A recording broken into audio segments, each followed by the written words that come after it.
Hello everyone and welcome back to FTB Inferno. So we're making some very steady progress through this pack. We beat the end dimension last episode, flawlessly again. If you haven't seen that episode, go check it out, that was hilarious. I'm still yet to see your feedback, so it's possible that I missed something very obvious, but that's just going to make it even more funny. We also built out this villager trading hall. Very pleased about how this thing turned out. And using the iridium we got from the end dimension, we crafted the nuclear reactor. We're going to get started straight away today turning this thing on. It should be stable, but we need somewhere to send all of the zaps that we'll be generating from this thing. To make use of all this power, we're going to craft antimatter, which can be generated in the antimatter constructor. Oh, the Wither spawned Infernal again, of course. He's playing music as well. Okay, got him. I was a little bit nervous there, but we got him. Yeah, and with the Netherstars, some extra iridium that we have, and in fact I noticed the quest book does give us an extra iridium circuit. We are definitely going to make use of these in this situation. One more advanced machine block. We can craft the antimatter constructor and the quest. So this machine here is going to go right next to our nuclear reactor. This thing is going to generate antimatter. Actually, I didn't check the voltage tier on this. I assume this thing is IV. Yeah, 8192 zaps per tick. This reactor design is going to generate 480 zaps per tick, so it might not be a bad idea to set up a few of these reactors actually. Alright, let's just do it. Let's see if this thing works. Okay, things are taking damage. I assume things are working here. Is this generating power? Oh my goodness. Wait, isn't it a million? The small cost of 1,000,000 zaps each? That doesn't look like 1,000,000 zaps. That's crazy. That is a crazy amount of antimatter. We might not even need scrap boxes for this. Well, I was not expecting to see that much antimatter come out of this thing. Is our reactor still stable? It looks like it, yeah. So as the quest points out here, you can actually increase the yield with scrap boxes. I was going to set that up over here, but I really don't think we need to do that anymore. Wow, that's like almost a stack already. Well, that was easy. You know, I didn't actually check the uses for antimatter. It might be that we need like thousands of it. I'm going to investigate that a little later on, but let us move on for today. So, the productive bees, they've proven themselves very useful for us here in Inferno. However, as we head into the end game, well, the resource costs are only going to increase from here. So we start off with an expansion of 6 new apiaries to house more bees, and the expansion process was a relatively straightforward one, just copying the same design that we already have established.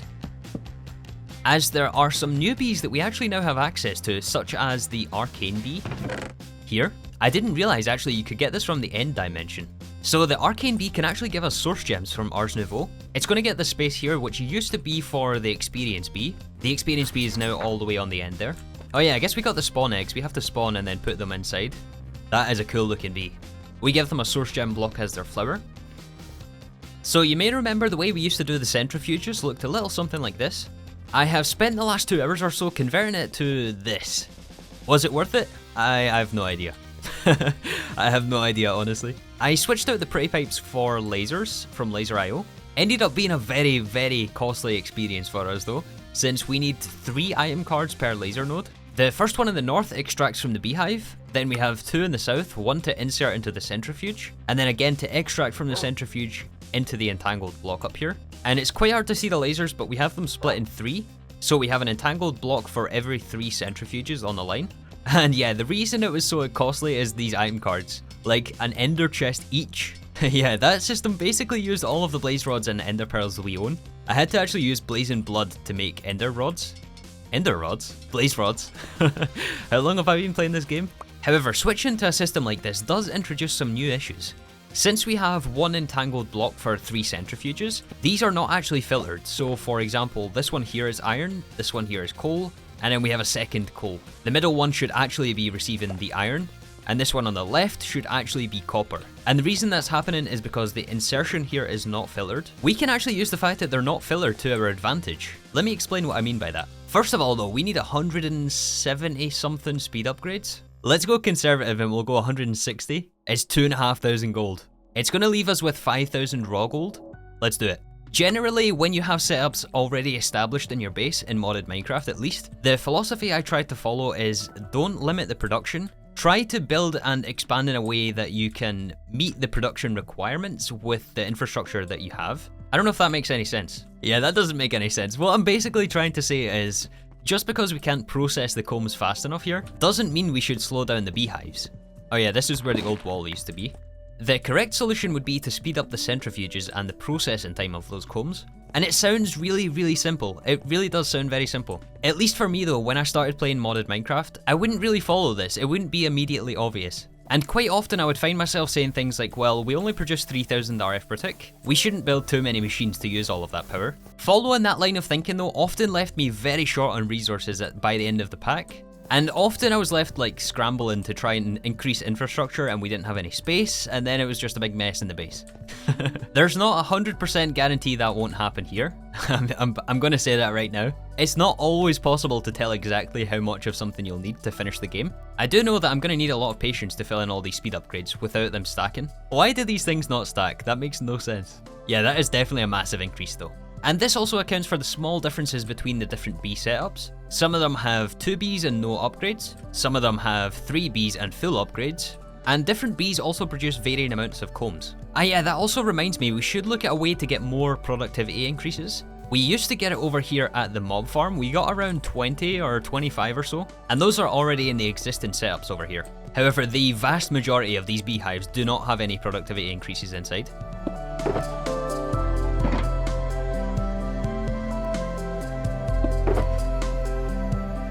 Alright, so every centrifuge has now received their upgrades. We're going to give it an hour or two and see if there's any backup of combs. Hopefully not. We have about half a shulker worth of excess, which is fine. Oh yeah, I kind of forgot to mention, the reason I switched away from the pipes was just to save some FPS down here. With the amount of pipes that we had and the amount of items flowing through there, I think that caused some issues. And I definitely feel a difference down here now. Plus, we get the style points for the lasers. I actually love these things. Oh yeah, I know the powered centrifuge exists. We can also upgrade to this if we need to. The last thing we need to cover with the bees this episode is the Draconic bee. This takes a dragon's breath. So about the dragon's breath, well, I did actually remember about this many episodes ago. In fact, I put the glass bottles in our bag. And actually, I did even remember to fill them up while I was there. Oh, let's grab some dragon's breath, if we can. I did remember glass bottles. So where's the dragon's breath, you might be asking? Well, whenever the dragon bugged out and it duplicated itself, there's 2 ender dragons here. I don't think this is supposed to happen. We reloaded the backup and I did not pick them up during the second fight. However, I am very pleased to see we get 16 from the quest. That is awesome. I guess there's another 32 here as well. Yeah, so 48 from the quest reward. Yeah, I hear that the dragon is getting nerfed by 30%, which is good. It definitely needs a nerf. There's the Draconic bee. Nice. Wait, did these guys teleport? I don't think they do, right? In any case, the flower block is their dragon egg. And actually our pickaxe here can place torches, which is pretty awesome. I believe this is the only egg we have access to. There's no other recipe for it. So be careful with your dragon egg, I guess. Otherwise you don't have access to Draconic chunks, which is gonna go here. Dragon egg in the feeding slab, and we give it a drawer. Awesome. The Draconic dust here we can craft into more productivity increases for the beehives. So while the Draconic bees do their thing, let's move on with a bit of progression today.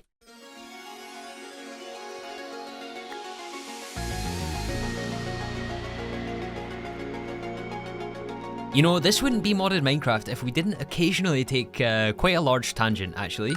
I noticed several requests from the citizens had went ignored for several hours at this point, actually. Every now and then between cuts, I do go and upgrade some of the buildings in the colony, and we're not quite at a stage where we have every single thing automated.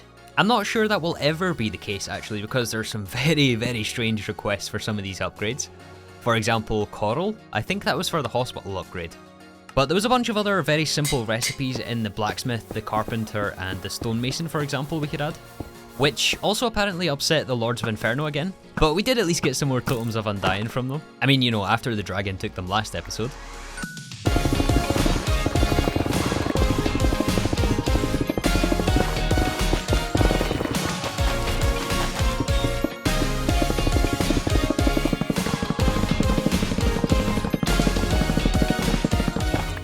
Alright, the mine colonists are happy. I think now we can progress. So coming back to the antimatter, I did set up a little output drawer for this. It seems that one of the most important reasons we need this is to create the crystals. 6 antimatter per, 2 energy crystals, and all of these things we can get from bees actually. Plus a nether star. And I think we need enough of these things to justify the automation of Netherstars. There isn't any viable crafting recipe, which means a wither farm, and the wither farm is going to go right here. There is still a lot of unknowns for me, personally. The last time I played with a lot of this tech, it was 1.12, so I'm not sure if it's changed or not, but I guess we're about to find out. So, step 1 to get this wither farm operational, we have to dive into blood magic a bit.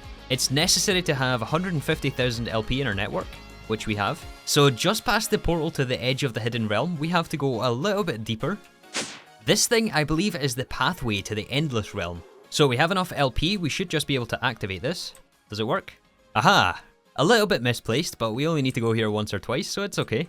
Apparently this is much more dangerous, but we live life on the edge here, we can handle anything.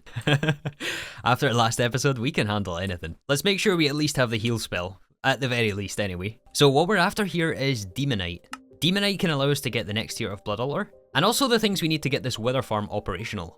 Okay, as I suspected, it's very similar to the other realm we were in from Blood Magic. Anything different here? Oh, a pocket piston. Increases knockback dealt by the wearer. I think we have space for this, we might as well add this. Sure. Okay, it starts us off with 2 keys. 1 shot. Alright, what we got? Oh, is this the stuff from Blood Magic that lets you do ore processing? I heard this was disabled here. It looks like it is, yeah, there's no uses for any of this stuff. I'll take the enchanting table. More garbage. I think we go straight here.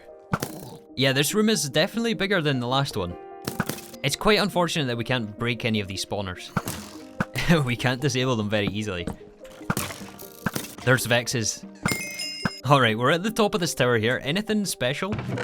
More saturated tau, I'll take that. Some armor, garbage, nothing much here. Oh, Demon Will. I could have done with this last episode. That's actually really nice, and Destructive Will as well. And Vexes. Lots of them. Anything else? Oh, wait a second, is this Demonite? It is Demonite. I want to get out of here really fast. Away from these Vexes, they've snared me. Alright, I'm grabbing all this. Let's go. Let's go. Run. You know, I just noticed that we're missing a log up there. Do you see that?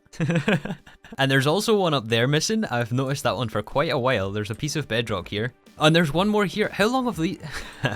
I think the villagers distracted us too long here. Anyways, as the quest book recommends, we're going to go with Evilcraft's Spirit Furnace to automate the wither. Some of the raw Demonite just in the furnace gives us these Hellforged ingots. To craft the Spirit Furnace, we also need Dark Blood bricks, which we have through our Blood Infuser here. And we also need a Netherstar. However, the other mechanic to the Spirit Furnace is we have to actually trap the wither inside. But I don't think we actually just trap the normal wither, we have to trap the spirit of the wither, which means we need a box of eternal closure. Alright, there is our box of eternal closure. That should be a quest. In fact, I'm going to make a few of these. We also need a vengeance focus for this to work. We have to fill some empty orbs with blood here. I remember these things being super duper expensive in Divine Journey 2, which coincidentally was the last time I played Evilcraft, so I'm not sure if anything has changed here in 1.18. Do we have any chorus? We do. We can smelt this. And that should allow us to upgrade to the piercing vengeance focus. The quest reward here gives us Garmin Bosia, which actually I know we need to craft the goggles. Yeah, the spectral glasses. Alright, so now I think we got all the tools we need to trap this wither. Oh yeah, and apparently this doesn't work with shaders, so here goes nothing, I guess. So the first attempt there didn't exactly go according to plan. The wither basically ended up everywhere in the nether. What is that behind us? Is that longfall boots? Yeah, we don't need those things. Instead of letting him run free in the nether, we're going to trap him underneath the end portal here. Let's see if I remember how to do this, and if it actually still works. It's been a while. So we find the center, and then 1 block off we place 3 obsidian. And the tail? Yeah, and then the soul sand on top. Yes, he did spawn. Is he trapped? Aha, he is trapped. Well, let's get the box of eternal closure placed. And now we just have to kill the wither. Almost there. Yes, there he is. Okay, use the ring. I think it's doing damage. Oh, it's really hard to tell though. Yeah, I think so. I think I can hear it barely, but I turned the game sounds down. Okay, we got him. I didn't open the box. I forgot we have to open the box of eternal closure. Alright, this time the box is actually open. I want him close enough though. And he can't hit us either, because if he hits us, he disappears instantly. And he didn't go in this time. So I ended up killing the wither a few more times here. We did get a loot pinata to be fair, so it's not actually 34 kills, but it turns out we actually only need the regular vengeance focus. The piercing version actually kills the vengeance spirits, which is not what we want to do here. We only want to freeze them in place. Alright, so now when we take out the wither, and use the focus, it instantly puts them in the box. Awesome. Yeah, the contents is a wither. And because we now have some spare nether stars, we can craft the spirit furnace controller block. I think we're going to use a drawer for the output on site, and I believe the quest gives us the rest of the bricks we need. Ah, so it did form the multi-block here 3x4. Required size 1x4x1. I assume that's the internals, right? So yeah, I guess we do need to make it a bit bigger. Aha, and now it seems to be valid. Perfect. Like all of the other Evilcraft machines, we are going to have to feed this with blood. The Lords of Inferno are going to summon a breach. I found that if you stand in somewhere small enough, the breach portal just despawns. Like now. There's not going to be enough space here, and it's going to disappear. Watch this. There you go.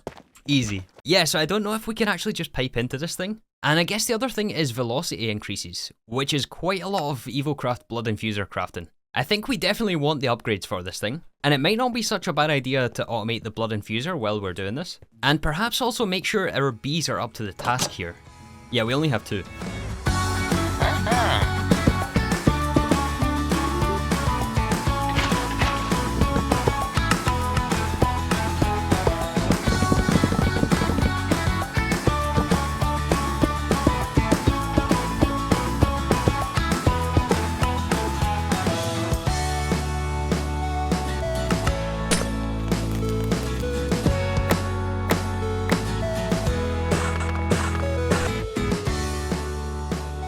Alright, so we have some good and bad news to report here. The good news, first of all, is that all of the upgrades we made at the beginning of the episode seem to have worked here, and we're no longer backing up on any of the honeycombs. I don't think this is backing up.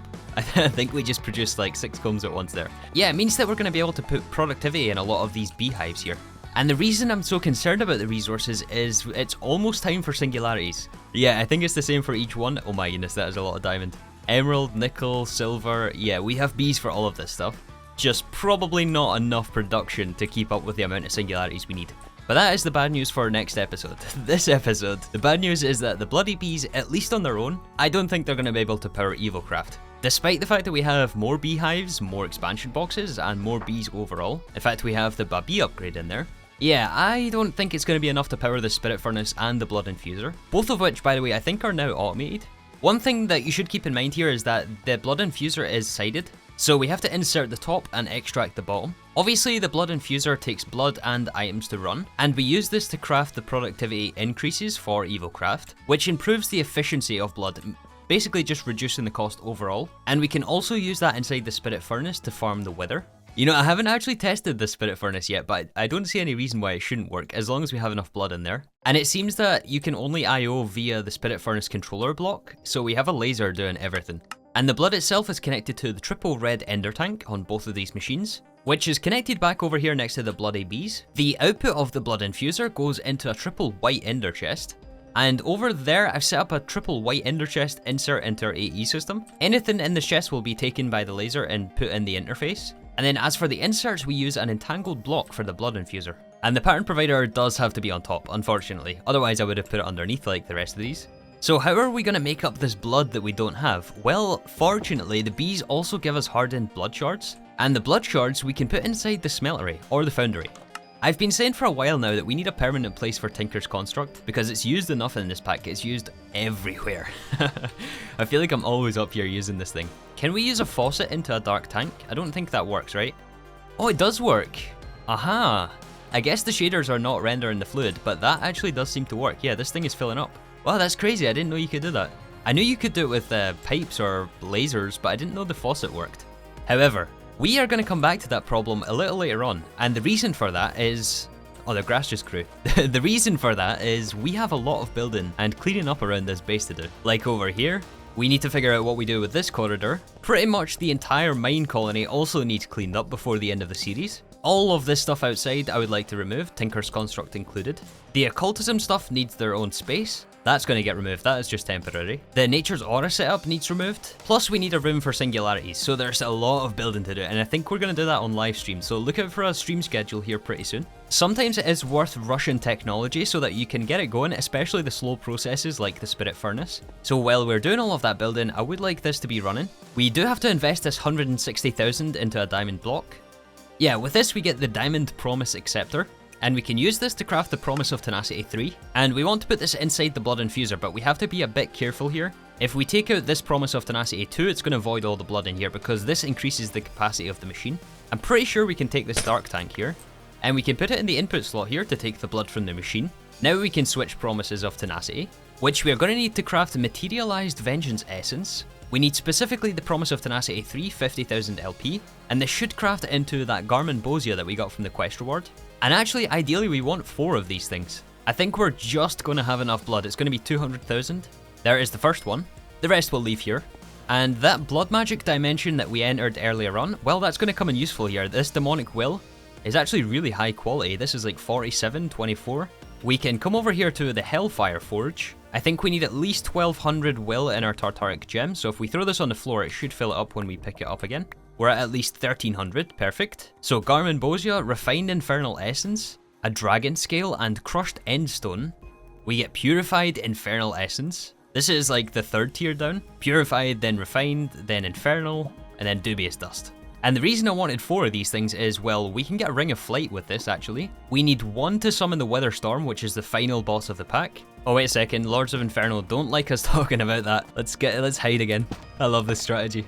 Come on, any second now the portal should spawn. There we go, it's a Blaze Gate. Not today. Anyways, the first essence that we have here, we're going to pour Enderium over. And this should allow us to spawn the penultimate boss, the Void Worm. And a chapter complete. We completed the end. Nice. Yeah, I say we finish this episode off with a bang. Let's do the penultimate boss fight. No idea what to expect here. So making sure we had all the tools available for us to beat this boss, I picked up the Invigorating Pendant from the quest reward. I wanted to make sure we summoned more Wheeled Walkers from Ars Nouveau. We got some extra Totems of Undying, and we head out to the End Dimension, which is where we need to be to beat this boss. Oh, hello Enderman, you have returned. I was wondering where you guys were. You know, I don't know how much these guys actually help us out, but they definitely don't hurt, and we get the style points again. These guys are awesome. Yeah, 1 more.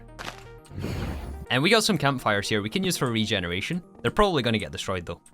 Some of these modifiers on the Pearl here are making me a bit nervous. Like, what was that, 125% HP? It's fine, we got this, right? Let's do this. Yeah, I hope we can get this first time.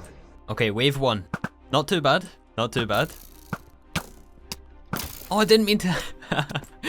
No, I'm sorry, Wheeled Walker. Okay, wave 2. We got Vexes in the back there, I see them. Actually, the Wheeled Walkers are helping us out. They're tanking a lot of damage. I got him. It was an invisible Vex. Wave 4. Oh my goodness. Okay, I was not expecting an enemy that massive. This isn't actually too bad, but he does keep splitting up. That's the only thing. Yeah, I don't know how to avoid him splitting up, and that is a lot of damage. I think the leap spell is actually going to help us out here. I'm permanently slowed here. I can't move. Okay, there we go. We're free. Wow, this fight is crazy. Yeah, the leap spell for sure, but he does snare us. I don't know how. Get him. Nice. I think there's 3 left. Let's see if we can get from a distance. Oh, we hit him. He split up again. And we're teleported. Fortunately, we have Glide here, actually. It's not too bad. Yeah, Glide is a must for this. I don't know how you would survive the fall. There's so many projectiles here. I don't know how to stop all these things. But it looks like there's 2 left still. 1 left. There he is. There he is. Yeah, we basically just need a chance to hit him now. Oh, this is our chance. We got him. Wait, did we get him? Wait, what happened? It seems from the quest he should have dropped his eye. This end dimension is so cursed. I don't know, maybe it's because the portal ran out. Maybe that's what it was. Oh, wait a second. There's a bunch of items here floating in the air. I think the shaders were maybe messing with it. I don't think that's the eye. It's really hard to tell. Oh man, if we have to fight this guy again... Wait, there's more up there. Yeah, I'm not seeing it anywhere. If we have to fight this guy again, oh my goodness. Because I can't find the drop. If it even dropped. I don't even know if it dropped or not. Well, I suppose we're going for round 2 here.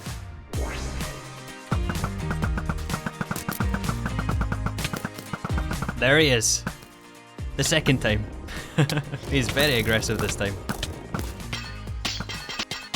Okay, we're getting him. We're getting him this time. Wow, these things do a lot of damage. It's crazy. Wow, this Void Worm is absolutely massive. Look at this. He teleported me.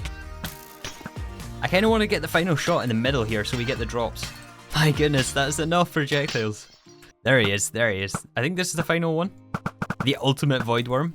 We got 2 minutes to kill them.